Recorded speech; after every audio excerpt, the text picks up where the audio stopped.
April showers bring May flowers, but only if you do the work.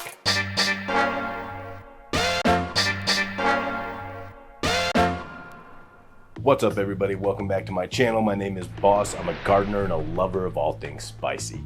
Today I'm going to share just a few quick tips for things you should be doing in your garden in April. First thing right off the bat, I made a video about this last week, but you better be potting up those seedlings. If you haven't already transferred your seedlings out of those trays into bigger pots, you are running out of time. You'll probably want to hurry up and get that done in the very beginning of April in most zones in the United States. So I'm in zone 5B, 6A, depending on who you want to believe, and all of my stuff has been potted up now for a couple of weeks. It's looking really good. They are thriving in their new homes. Big difference here is when you give that plant more room to grow roots, it can grow more plant.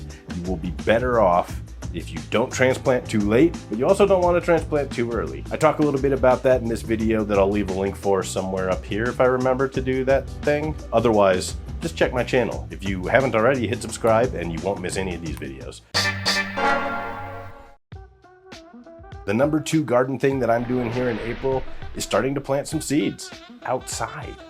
Really. We'll probably have a few more frosts. In Colorado here, we're notorious for getting spring snowstorms. The cool thing is we get really bright, intense sunlight. I'm up at about 6,000 feet of elevation, so that snow melts right away. That means I can start thinking about planting things like beans, some flowers, some greens like arugula. This stuff can go out now. Things like broccoli, if you really want to put the time and effort into a cool season crop, this is a challenging one. Probably wanted to start this late March in my zone. I'm actually not going to grow these, so who cares? Other things that you can start planting right now, lettuces. I like butter crunch lettuce. You can cut it as you need it. You don't have to wait for a full head to form by any means. Things like Merlot, they're beautiful, they taste good, and they do pretty well in cold weather. Now they're not frost proof, so you may have to take a little bit of care once you put these out in your garden. If they do germinate and you know there's a freeze or a hard freeze or a big snow coming, cover them. Some frost cloth, a blanket, even like a little plastic dome, some sort of a closure type thing that you can get. I've seen people get them at the dollar store. Whatever you have around to just keep those baby plants safe while that frost or snow does come, they'll be fine after that. A lot of these, you know, like beans and lettuces and things, they can tolerate a little bit of a frost here and there, but they shouldn't have sustained repeat cold temps. If it just dips a little bit at night and then it warms back up during the daytime like it usually does here in Colorado, they'll be all right. Putting beans in your garden, I happen to have these dragon tongue beans from Baker Creek. These are a cool bean just because they look awesome. They taste pretty good too. But what's great about most beans and legumes is they will actually fix nitrogen back into your soil. By starting beans now, I'm gonna have just enough time probably to get one quick harvest off of these if I get them out there today. They will also then put that nitrogen back in the soil and make it a more rich growing environment for the rest of my plants. Win-win. And the third thing that you should be doing in April in most of the country is prepping your garden beds. If you're in zone like 7 or above, you might have already started thinking about planting outside. Hopefully then you took care of this in late March. But for zones 5 and 6, maybe even parts of zone 4, you're probably about a month, maybe a month and a week or 2 away from planting out. Now is a great time to go out there. Amend your beds with compost. Fresh compost is a great thing to have in your soil when you plant out. Giving it a little bit of time to kind of incorporate, break down a bit, mix in with the rest of the soil that's in your garden. That just kind of helps take away the chance of burning your plants a little bit. Some compost comes in really hot, right? Hot meaning it's got a lot of nutrients and it can actually be too much for a young plant. So I like to put compost in my beds about a month before I know I'm going to be planting, 4 to 3 weeks really before I know I'm going out. So in my case, that'll be mid-April, and it's going to be really simple. I'm going to take compost out of my compost bins, mix it into my soil, and be done. Adding compost is probably the single most important thing you can do to revitalize old soil. You know, if you're using the same garden beds, which most of us do, even my containers, I save the soil from those every year, and then I dump it all out, add in fresh compost, maybe a little bit more perlite to make sure they drain well. Containers really need good drainage. And some slow release fertilizer will go in when I plant. That revitalizes the soil better than anything you can do in my opinion. Some people say you should mix in like 20 to 50% new soil every year. That's not sustainable.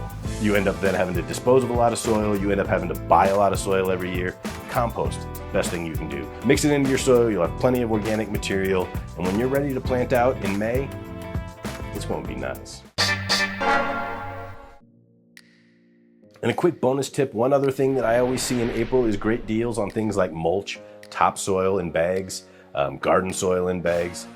You can often get mulch, like wood mulch, from the big box stores right now at $2 a bag. That's for a 2 cubic foot bag. It's a pretty good deal unless you're buying in bulk from like a garden center and they're gonna come dump it in your driveway. Getting it in bags is really the best option for a lot of suburban gardeners like myself.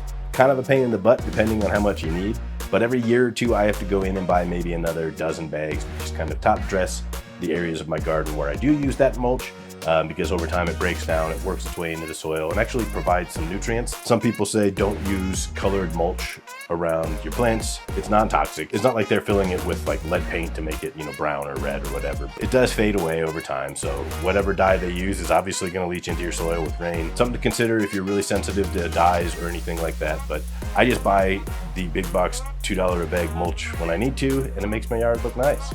So now's the time to shop for those deals, because I promise you in May and June, they really start to hit you like, hey, now it's $4 a bag. And then it gets even more expensive when you need a dozen. So that's it. April is a time when the garden is really starting to come alive, at least in here and in here.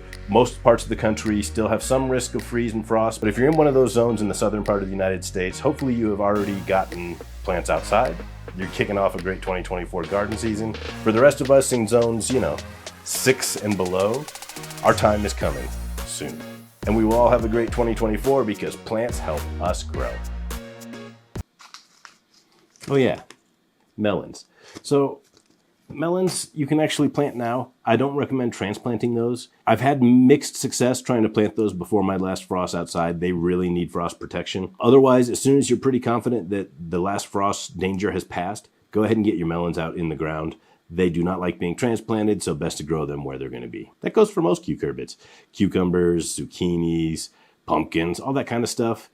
Melons, gourds, just plant it in place. Don't try and transplant it outside. Okay, I think I'm really done this time.